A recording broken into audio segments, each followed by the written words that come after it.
விநாயகன் 135 மாண்புமிகு உறுப்பினர் கு பிச்சாண்டி மாண்புமிகு வீட்டு வசதி மற்றும் நகர்ப்புற வளர்ச்சித்துறை அமைச்சர் அவர்கள். மாண்புமிகு பேரவைத் தலைவர் அவர்களே, திருவண்ணாமலை மாவட்டம் கீழ்பண்ணாத்தூர் தொகுதி வேட்டவளம் பேரூராட்சியில் வீட்டு வசதி வாரியத்திற்கு சொந்தமான இடம் இல்லை. எனவே அடுக்குமாடி கட்டுவதற்கான வாய்ப்பு இல்லாமல் இருக்கிறது. மாண்புமிகு உறுப்பினர் பிச்சாண்டி. மாண்புமிகு பேரவைத் தலைவர்களே, என்னுடைய கீழ்பண்ணாத்தூர் தொகுதியிலே வேட்டவளம் மற்றும் கீழ்பண்ணாத்தூர் பேரூராட்சிகளிலே அதிக அளவிலே புறம்போக்கு இடங்கள் இருக்கிறது. ஆகவே அந்த பகுதியிலே அதை கையகப்படுத்தி அரசு அடுக்குமாடி குடியிருப்புகளை கட்டினால் அந்த பகுதி மக்களுக்கு அது பயனுள்ளதாக இருக்கும். அதை நம்முடைய அமைச்சர் அவர்கள் கவனத்திலே கொண்டு அதை நகரமயமாக்கலே இன்றைக்கு நகரங்களிலே இடம் கிடைக்காத ஒரு சூழ்நிலை இருக்க காரணத்தினால் இப்படிப்பட்ட பேரூராட்சிகளிலேயும் அடுக்குமாடி குடியிருப்பை கட்டினால் விலையும் குறைவாக இருக்கும், அந்த மக்களுக்கும் அது வசதியாக இருக்கும் என்ற வகையிலே அதற்கு அரசு நடவடிக்கை எடுக்குமா என அறிய விரும்புகிறேன். மாண்புமிகு அமைச்சர் அவர்கள். மாண்புமிகு பேரவைத் தலைவர் அவர்களே, வீட்டு வசதி வாரியத்திற்கு அங்கே இடம் இல்லை. ஆனால் அரசாங்கத்துடைய இடம் இருந்து அந்த இடம் அரசு சார்பாக கொடுப்பதற்கு ஒப்புதலை தந்தால் நிச்சயமாக வீட்டு வசதி வாரியத்தின் மூலமாக நாம் இந்த கட்டிடத்தை கட்டலாம். ஆனால் அது அரசு வாடகை குடியிருப்பாகத்தான் அமையும்.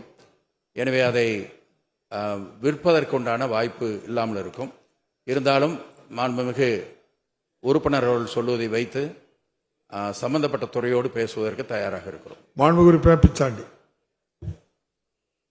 மாண்புமிகு பேரவைத் தலைவர்களே, டெல்லி, மும்பை போன்ற நகரங்களிலே 40 மாடி 50 மாடி அளவிற்கு கட்டிடங்களை கட்டி இடம் இல்லாத காரணத்தால் அரசு வீட்டு வசதி வாரியத்தின் மூலம் வீடுகளை கட்டி தருகிறது.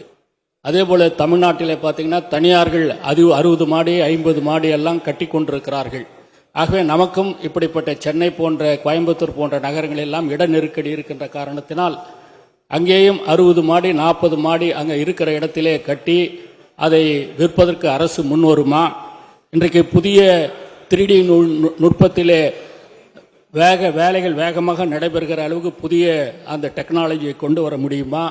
ப்ரீகாஸ்டிங் மூலம் அந்த வீடு கட்டுகின்ற பணிகளை விரைவுபடுத்துவதற்கு வாய்ப்பாக இருக்கும். அப்படி ப்ரீகாஸ்டிங் கொண்டு வீடுகள் கட்டித்தரப்படுமா என்பதையும், வீடுகள் விற்காத இடங்களிலே இருக்கின்ற அந்த வீடுகளை இடித்துவிட்டு அதிலே இப்படிப்பட்ட அடுக்குமாடி குடியிருப்புகளை கட்டி அதை மக்களுக்கு வழங்குவதற்கு அரசு நடவடிக்கை எடுக்குமா?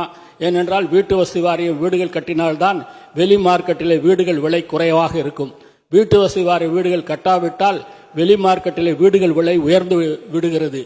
ஆகவே அதை உணர்ந்து நம்முடைய அரசு இப்படி வீட்டு வசதி வாரியத்தின் மூலம் ஏழை எளிய மக்களுக்காக வீடுகளை கட்டித்தர நடவடிக்கை எடுக்குமா என அறிய விரும்புகிறேன். மாண்புமிகு அமைச்சர். மாண்புமிகு பேரவைத் தலைவர் அவர்களே, வீட்டு வசதி வாரியத்திற்கு இடம் இருக்கிற இடத்திலெல்லாம் முடிந்தவரை அந்த FSI எவ்வளவு கூடுதலாக பயன்படுத்த முடியுமோ அவ்வளவு கூடுதலாக பயன்படுத்துவதற்கான நடவடிக்கை எடுக்கப்படுகிறது. அவருக்கு நிச்சயமாக முழுமையாக தெரிந்த ஒரு துறை. இதில் அந்த ரோடனுடைய அகலம் அதை பொறுத்து எவ்வளோ FSI வாங்க முடியும், எவ்வளவு மாடிகள் போக முடியும். சப்போஸ் ஏர்போர்ட் இருந்தால் ஏர்போர்ட் அத்தாரிட்டி என்ன அளவு பண்ணுறாங்க, இந்த மாதிரி பலவிதமான கட்டுப்பாடுகள் அதில் இருக்கிறது. அந்த அடிப்படையிலே வைத்துத்தான் அந்த நடவடிக்கை எடுக்கிறோம். ஆனால் நிச்சயமாக அவர் சொன்ன அத்துணை கருத்துக்களும் மனதிலே எடுத்துக்கொள்ளப்பட்டு அதற்கான நடவடிக்கை எடுக்கப்படும் என்பதை தெரிவித்துக் கொள்கிறேன். செய்திகளை உடனுக்குடனும் துல்லியமாகவும் தெரிந்து கொள்ள சப்ஸ்கிரைப் பண்ணுங்க.